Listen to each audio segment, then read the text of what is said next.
I saw the best minds of my generation destroyed by madness, starving, hysterical, naked, dragging themselves through the Negro streets at dawn, searching for an angry fix.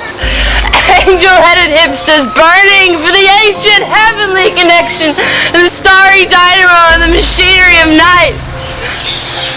Poverty and tatters and hollow-eyed and high.